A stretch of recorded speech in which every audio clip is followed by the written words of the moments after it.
José y su madre, y pensando que estaban entre la compañía, anduvieron camino de un día, y le buscaban entre los parientes y los conocidos, pero como no le hallaron, volvieron a Jerusalén buscándole. Y aconteció que que 3 días después le hallaron en el templo sentado en medio de los doctores de la ley, oyéndoles y preguntándoles, y todos los que le oían se maravillaban de su inteligencia y de sus respuestas. Cuando le vieron, se sorprendieron, y le dijo su madre: hijo, ¿por qué nos has hecho esto? He aquí tu padre y yo estamos buscando con angustia. Entonces él les dijo: ¿por qué me buscáis? ¿No sabéis que en los negocios de mi padre me es necesario estar? Mas ellos no entendieron las palabras que les habló. Y descendió con ellos y volvió a Nazaret, y estaba sujeto a ellos. No es que fue un niño rebelde y que se les apartó, no. Él siempre estuvo sujeto a ellos, sino que tenía una comisión que hacer, tenía que estar ahí en el templo, ¿verdad? Dice, y su madre guardaba todas estas cosas en su corazón. A la Virgen, a María la Virgen, la vemos desde que se le fue revelado que iba a tener un bebé. Muchas de las veces dice la Biblia esta expresión, dice, y su madre guardaba todas estas cosas en su corazón. O sea que María veía cosas que se hacían con Jesús, que pasaban con Jesús, que ella tal vez no las entendía, pero las guardaba bien guardaditas aquí en el corazón. Esos cuadros que tú a lo mejor alguna vez has visto, esos retratos de cosas tal vez muy bonitas o tal vez muy feas, yo no sé, pero se te quedan bien grabadas. Eso le pasó mucho a María, ¿verdad? Entonces dice, y Jesús crecía en sabiduría y en estatura y en gracia para con Dios y los hombres. Ok, aquí tenía 12 años y acá en el bautismo tenía 30 años.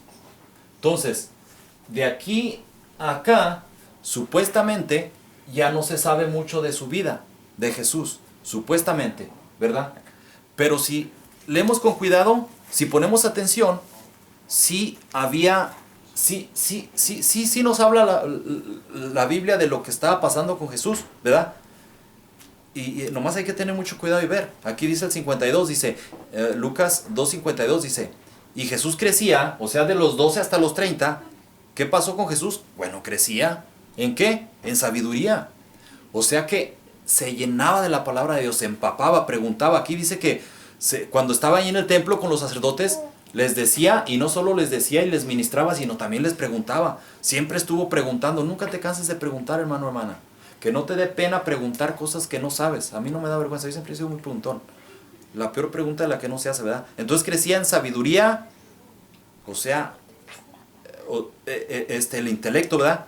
Y en estatura también estaba creciendo. Y en gracia para con Dios, espiritualmente estaba creciéndose, fortaleciéndose. Y los hombres, ¿verdad? Y también en gracia para con los hombres, ¿verdad? Hoy en día estamos en tiempos de pandemia y se usa una expresión, yo no sé si está politizada, una expresión que dice que la distancia social, ¿verdad? Parece que todo lo que dicen los políticos lo preparan y lo politizan, ¿verdad? Con una razón, un motivo. Yo no lo sé. Pero hay que tener cuidado porque nosotros, por naturaleza, necesitamos de otro. La iglesia nos necesitamos, ¿verdad? Hoy estuve hablando con mi pastor y me di cuenta de, caray, pues es que yo ya anda muy ocupado, bueno, yo también. Entonces no platicamos mucho, ¿verdad? Pero me di cuenta de que pues, necesitamos tener una relación, ¿verdad? Entonces se necesita. Entonces esa expresión de distancia social no es, ya la tenemos, ¿verdad? Pero debe de ser distancia física, ¿verdad? Porque distancia social es un fenómeno del que nos hemos estado quejando por años, por la misma tecnología, ¿verdad que sí? Que quita de ese celular, muchacho, siempre nomás te alejas de mí, nomás estás ahí encerrado, no quieres ni hablar nada, ¿verdad? Nos quejamos, ¿verdad? Pero hoy en día nosotros mismos, perdón, usamos hasta esa expresión, ¿verdad? Pues Jesús no tenía distancia social, ¿verdad? Él se relacionaba porque dice y crecía, o sea, tenía en gracia con Dios espiritualmente y los hombres. Muchos lo rechazaron, por supuesto, a Jesús, pero también parece que muchos causaba gracia a muchos, ¿verdad? Tenía gracia para con muchos hombres, muchas personas, ¿verdad? Bueno, Entonces el bautismo, ya lo vimos. Ahora vamos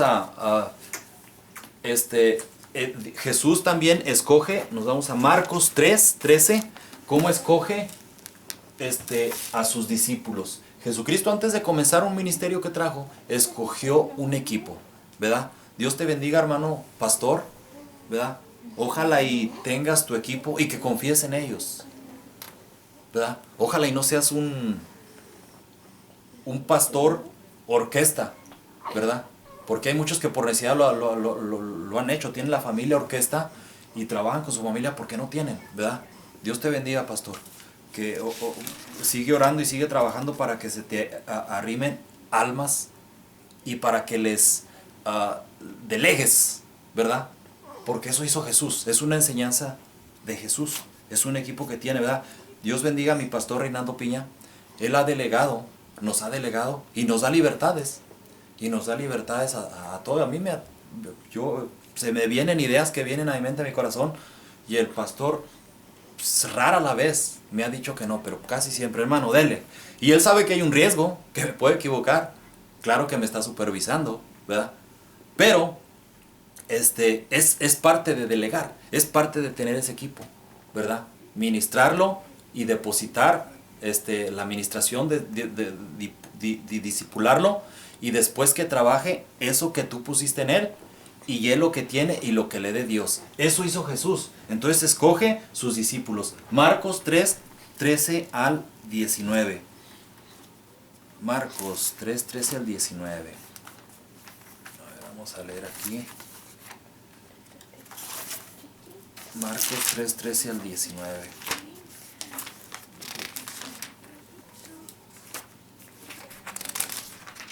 Ok. Aquí lo tenemos, 13 al 19, acá está el 13. Ok, dice, elección de los 12 apóstoles. Después subió al monte y llamó así a los que él quiso, y vinieron a él. Y estableció 12 para que estuviesen con él, y para enviarlos a predicar.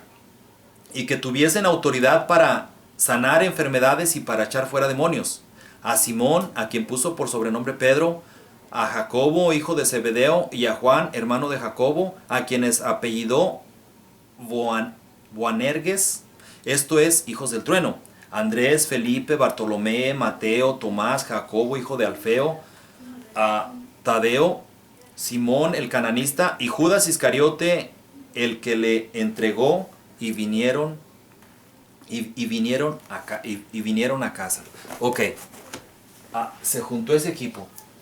Y ya después de que ya tenía su equipo, Jesús se fue a preparar. Se fue a preparar. ¿A dónde? Al desierto. Solo. Se fue en ayuno, en oración. En ayuno, en oración. Y se fue al desierto porque quería fortalecerse en espíritu. Venían muchas cosas, ¿verdad? En Mateo, sí, está en Mateo 4. Mateo 4 nos dice la palabra cómo es que Jesús se fue al desierto, ¿verdad? Entonces dice, entonces Jesús fue llevado por el Espíritu al desierto, ¿verdad? Para ser tentado por el diablo. Pregunta. Jesús pudo haber caído en la tentación o no. Hay que recordar que Jesús era 100% Dios, pero 100% hombre. Sí pudo haber sido tentado Jesús. Tenía una carne como la de nosotros. Lloró, se cansó, tenía ganas de ir al baño, tenía hambre. ¿Pudo haber caído en la tentación? Bueno, vamos a ver, ahorita vamos a ver la respuesta. Dice, después de haber ayunado 40 días y 40 noches, tuvo hambre. Y vino a él el tentador y le dijo, ¿quién es el tentador? El diablo. Y le dijo, si eres hijo de Dios, di estas piedras que se conviertan en pan. Él respondió y dijo, Fíjense, aquí hay una expresión que utiliza la Biblia. ¿Cómo le contestó Jesús? Le dijo, escrito está. Con la primera tentación, la respuesta es escrito está. ¿Qué escrito está? Lo llevó a Deuteronomio. ¿Qué decía en Deuteronomio? Jesús le dijo, escrito está, no solo de pan vivirá el hombre, sino de toda palabra que sale de la boca de Dios. Entonces el diablo lo llevó a la ciudad, a la santa ciudad, y le, perdón, y le puso sobre el pináculo del templo, y le dijo, si eres hijo de Dios, échate abajo, porque escrito está. El diablo aquí le está diciendo, ay, perdón, el diablo le está diciendo, ¿tú me quieres echar Biblia? Pues yo también te voy a traer Biblia. Fíjense, no se sorprendan que por ahí llegue un ministro poniéndole la Biblia para torcérsela, ¿verdad? Haciendo cosas que no, sacando un texto fuera de contexto. Hay que tener mucho cuidado con los predicadores, con todo el que te hable, con todo. Y contigo todo, hasta yo. Fíjate a ver si cuando te presentamos la Biblia, a ver si lo que te decimos es bíblico y basado en la Biblia, ¿verdad? ¿Por qué? Porque el diablo también usa la Biblia. ¿Para qué? Para engañar a las personas. Hay que tener cuidado, ¿verdad? Aquí le está diciendo el diablo, le dice, y le dijo, si eres hijo de Dios, échate abajo, porque escrito está. Se puso espiritual según el diablo. Le habló de un salmo, ¿verdad? Que le dijo, escrito está, a sus ángeles mandará acerca de ti, y en sus manos te sostendrán para que no tropieces en tu pie en piedra. ¿Pero qué le contestó Jesús? Escrito está también. O sea, Jesús siguió con la palabra de Dios y siguió hablando de Deuteronomio. Deuteronomio es la ley remarcada, ¿verdad? ¿Qué le dijo Jesús? Jesús le dijo, escrito está también, no tentarás al Señor tu Dios, ¿verdad? Y le estaba diciendo a Satanás, tu Dios soy yo, no me tienes que tentar, no vas a tentar, ¿verdad? Otra vez le llevó el diablo a un monte muy alto y le mostró todos los reinos del mundo y la gloria de ellos. Y le dijo, todo esto te daré si postrado me adorares. Fíjense, aquí le está diciendo Satanás a Jesús, le dice, todo esto te daré. ¿Qué quiere decir con que todo esto te daré? ¿Verdad? Porque Satanás tiene poder, sí. ¿Tiene materialismo? Sí. ¿Verdad? Satanás aquí en la tierra tiene una prerrogativa que Dios le ha permitido, ¿verdad? Para hacer ciertas cosas. Con un propósito, por cierto. Con un propósito. No nada más hacer y deshacer, sino que, un ejemplo, Satanás conmigo hizo y deshizo y me usó y yo mismo fui su títere, ¿verdad? Pero todas esas situaciones me llevaron a conocer a Cristo, a Dios, ¿verdad? Entonces, Satanás tiene poder, lo usa más, no para otra cosa más que para matar y destruir, no, nomás para eso viene. Si te pone algo Satanás, lo único que quiere es robarte tu alma, quiere destruirte, es lo único que quiere, no te quiere beneficiar, ¿verdad? Y tiene poder, va a usar materialismo, va a usar cosas, sí, porque sí tiene poder. Una pregunta, ¿los narcos, quién? Hay grandes capos que tienen mucho poder, mucho control. Ahora, ¿qué pasó allá allá en Sinaloa? ¿Verdad? Que el ejército no pudo con un cartel, ¿verdad? Y se dio ese cartel. El mismo presidente dijo, hey, párenle, ¿verdad? Dejen a este muchacho, déjenlo libre, déjenlo, ¿verdad? O sea, el diablo les puede dar poder, ¿verdad? Sí. Las cervecerías son muy exitosas, ¿verdad? Las cervecerías compran sus anuncios, ¿verdad? En los deportes, muy caros. ¿Quién les da ese poder? El diablo. En México ahorita está la delincuencia, ¿verdad? Los carteles, todo. O sea, ¿quién les da ese poder? El diablo. El diablo está obrando. ¿Con qué propósito? De que destruirlos a ellos, comenzando por ellos. Y los que se le atraviesen, ¿verdad? Jesucristo no se les peló. Imagínense, ¿verdad? Aquí dice, y le dijo, todo esto te daré si postrado me adorares. Entonces Jesús le dijo, vete Satanás, porque escrito está, al Señor tu Dios adorarás y a Él servirás, ¿verdad? O sea, Jesús siguió diciéndole la palabra de Dios en Deuteronomio, ¿verdad? Dice, el diablo entonces le dejó y he aquí vinieron ángeles y le servían. Después de que ya no pudo Satanás, huyó. Dice Santiago 4:7, someteos pues a Dios y resistid al diablo y huirá de vosotros. ¿Verdad? Es un secreto para ganar al diablo, someterse a Dios y resistir, y resistir, y resistir, y se va a ir, y la tentación se va a desaparecer. Así es. Jesucristo, la respuesta, te hice una pregunta en un principio. Jesucristo pudo haber caído en tentación. Aquí le puso tentaciones, tenía hambre. Le dijo que se tirara. Había una oportunidad de que se tirara y que cayera parado y no le pasara nada. Y que la gente lo viera y dijera, wow, ese es Dios. Esto es tentación, ¿verdad? Los reinos de mucho dinero se lo ofrecen. Bueno, voy y les doy a las religiones para sus templos, ¿verdad? Era una tentación, pero no cayó, ¿verdad? Y ni aunque le hubiera puesto miles de tentaciones, la respuesta a que si Jesús hubiera caído en tentación o no, la respuesta es no. Es no. ¿Por qué? Porque hay que recordar que Jesucristo fue perfecto. Esas tentaciones no estuvieron para que cayera. Esas tentaciones estuvieron para manifestarse que Jesús era perfecto y que no iba a caer. Jesús fue tentado en todo, pero sin pecado, ¿verdad? Está se dice que un pueblo, creo que por allá por Oklahoma, se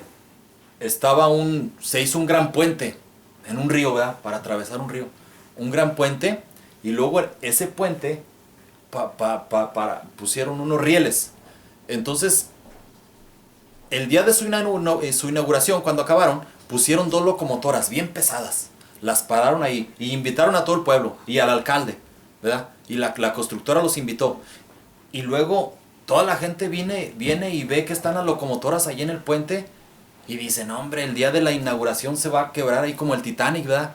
Entonces el alcalde le dice al gerente de la constructora, le dice, oiga, ¿por qué tiene esas locomotoras ahí en el puente?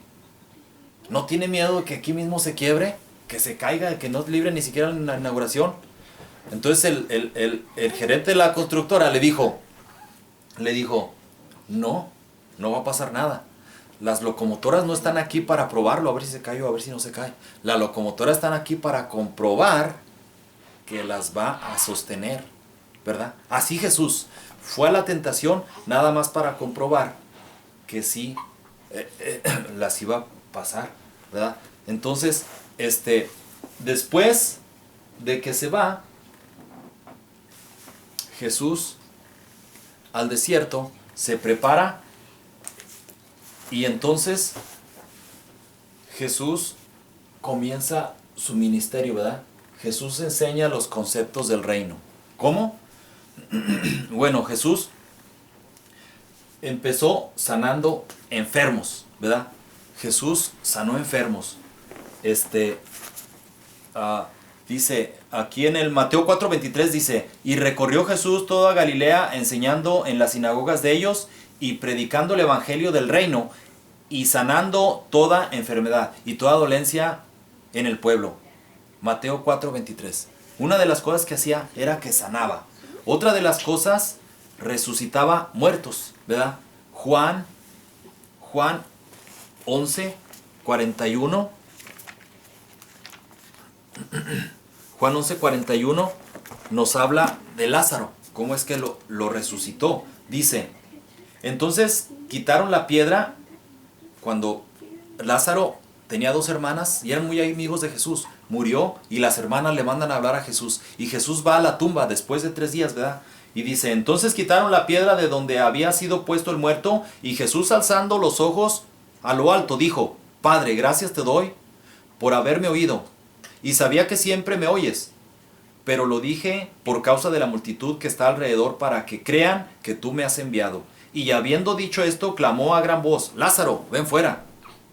Y el que había muerto salió, atada las manos y los pies con vendas y el rostro envuelto en un sudario. Jesús le dijo, desatadle y dejarle ir. También resucitó muertos. También Jesús abrió ojos a los ciegos.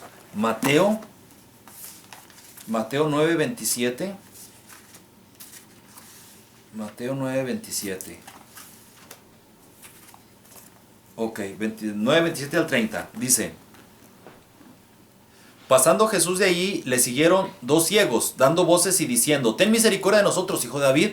Y él llegando a la casa vinieron a él, y él llegado a la casa vinieron a él los ciegos. Y Jesús les dijo: ¿creéis que puedo hacer esto? Ellos dijeron: sí, Señor. Entonces les tocó los ojos, diciendo: conforme a vuestra fe se ha hecho. Y los ojos de ellos fueron abiertos, y Jesús les encargó rigurosamente, diciendo: mirad que nadie lo sepa.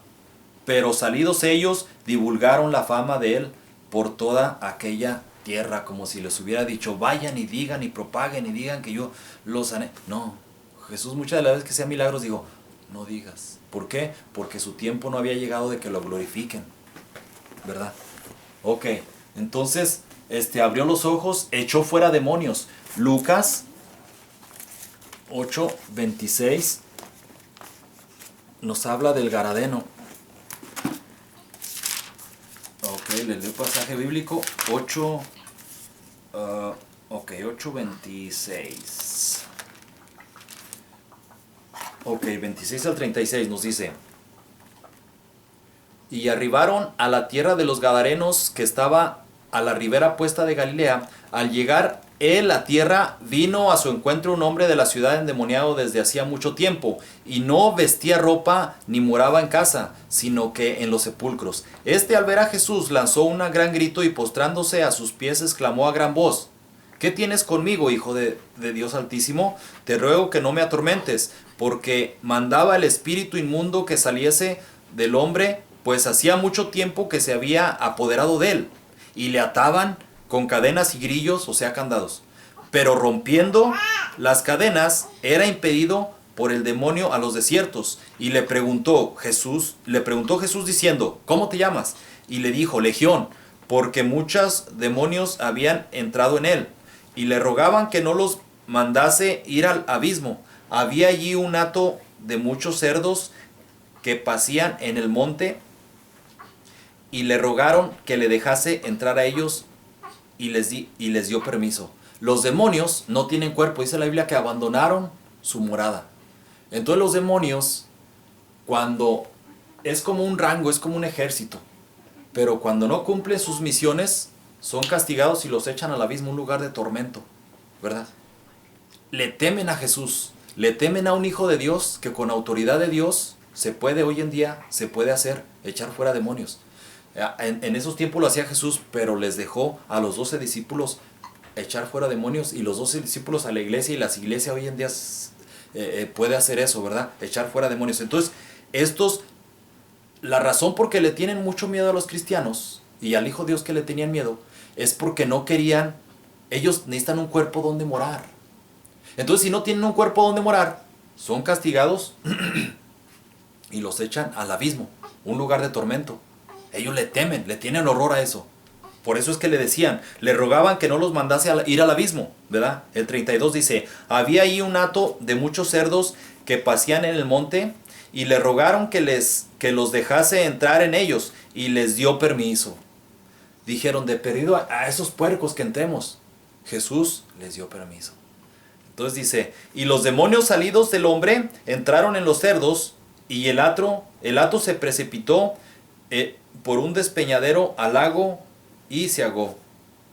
Y los que apacentaban los cerdos, cuando vieron lo que había acontecido, huyeron, y yendo dieron aviso a la ciudad por los campos, y salieron a ver lo que había sucedido, y vinieron a Jesús, y hallaron al hombre de quien habían salido los demonios, sentado a los pies de Jesús, vestido y en su cabal juicio, y tuvieron miedo.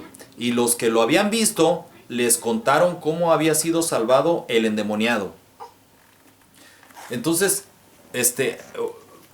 bueno, aunque hacía esas cosas, fíjense lo que pasó. Aunque hacía cosas buenas, fíjense lo que le dijeron la multitud. Dice: entonces toda la multitud de la región alrededor de los Gadarenos le rogó que se marchase de ellos, pues tenían gran temor. Y Jesús entrando en la barca se volvió. Así es Jesús. Así es tú, hermano, hermana. Van a tener miedo, o sea, te tienen. Tú vas y le vas a ministrar a alguien, le llevas la Biblia y vámonos, se viene este hermanito. O sea, así es la palabra de Dios. Y así es Dios, ¿verdad? Eso le pasó a Jesús. Bueno, entonces, ¿qué hizo Jesús? Sacó demonios, a los muertos los resucitó, los ciegos les devolvió la vista, sanó los enfermos. Hoy en día Dios, Jesús sigue haciendo eso, ¿verdad? Yo personalmente estaba enfermo de una enfermedad que se llama pecado, ¿verdad? Jesús vino y me sanó. Gracias a Dios ya no estoy buscando el pecado como antes, ¿verdad?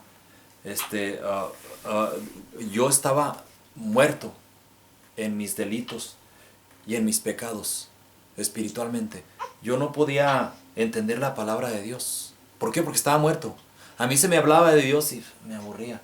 Yo sí iba cada 8 días a la iglesia, ¿verdad? Un ratito, pero ya para mí eso era Dios. ¿Por qué? Porque estaba muerto, ¿verdad? En mi vida cotidiana no entendía lo de Dios, ni cuando me hablaba de Dios, ni tenía mi oración con Dios por lo mismo, ¿verdad? Tenía mis ojos cerrados, yo estaba ciego.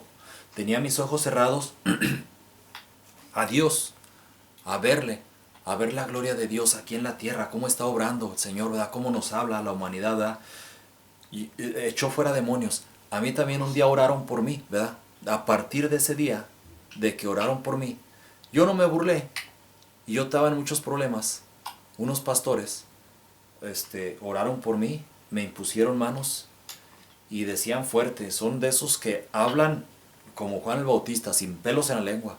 Y decían, te reprendo, Satanás, déjalo ir. Y yo hasta me sentía así como que, ay, pues si no soy un endemoniado. Así yo pensaba. No me reí, no me burlé, pero tampoco lo tomé en serio. Pero recuerdo que ese día no solo oraron por mí y dijeron eso, ¿verdad? Sino que me mostraron la Biblia y me mostraron muchas cosas que yo no comprendía y iban en contra de mi religión, de mi dominación. Completamente en contra. Entonces yo me sorprendí.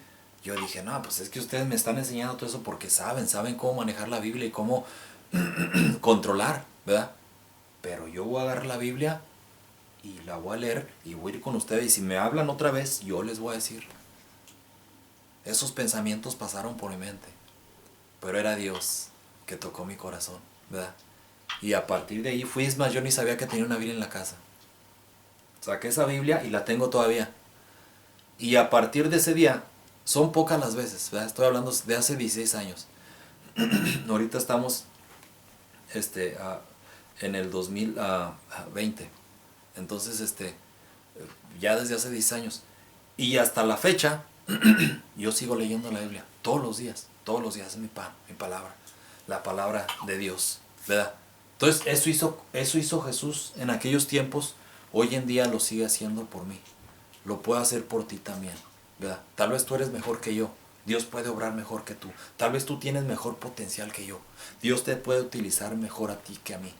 Yo recuerdo que un día alguien me dijo, mira, yo era músico, ¿verdad? Tocando en el mundo, y alguien me dijo, mira, si buscas a Dios, te congregas en una iglesia, va a ser como el rey David.